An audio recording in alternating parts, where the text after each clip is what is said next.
a seamless transition between space and ground combat requires some intricate programming. The producers, designers, and programmers at Warthog were ready and able to do just that. The talent that they've got at Warthog was able to overcome a lot of difficulties with loading large amounts of data, with coping with very different sets of movement physics, and this kind of challenge is one that, like I say, Warthog had a lot of talented people working on and managed to overcome.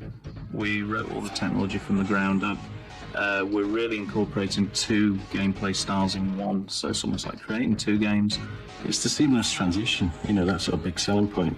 You know, it's not just a gimmick either, you know, it's a great part of the game. You know, fly around in space, run around in first person, it's all seamless, you know, and it's the first time it's been done. A large part of the game is first-person shooter. We didn't want to alienate first-person shooter fans by making the space too much of a simulation, so we tried to keep both parts of the game very arcadey, very easy to pick up and play. The biggest issue is that of balancing.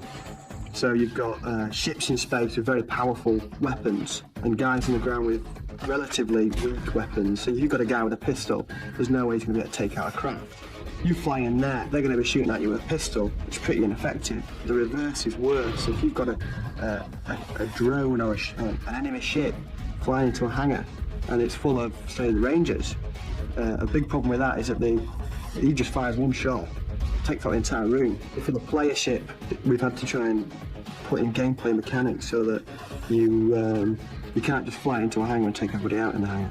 There's 12 levels in the game, varying in size. All of those levels feature both ground and space action.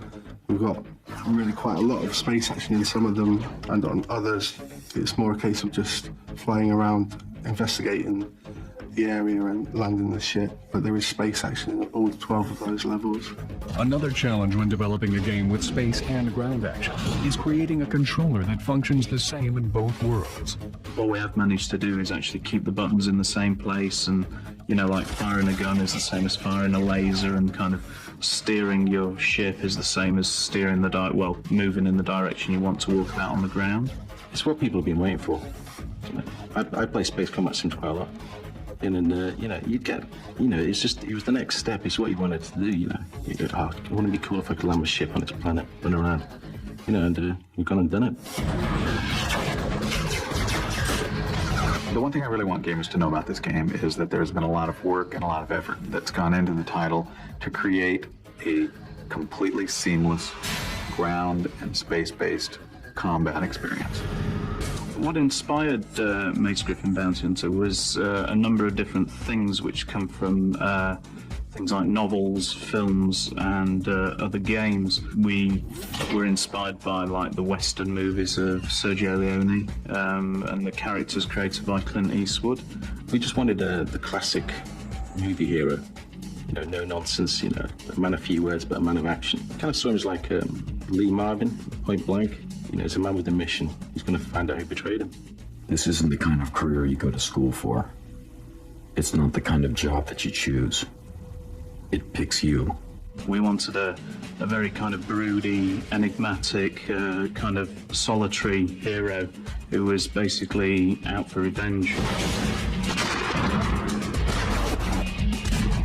Mace is a good action hero because of his motives. He's really pushed on by the fact that he's been framed for something he didn't do, and he's lost a huge part of his life. The vengeance and revenge side of things, we wanted to portray that in his sort of persona because that's a big part of the game. I think Mace is a good action hero because he's old school, you know, he's no nonsense. You know, it's like, you know, Humphrey Bogart, you know, no nonsense. You know what you're going to get.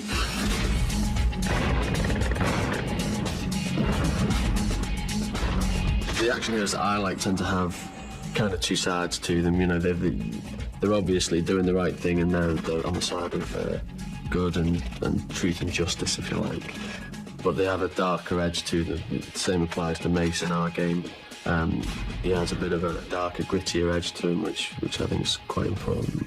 We wanted a character that really portrayed those features in the game, and we wanted him to match the personality that the story is based around.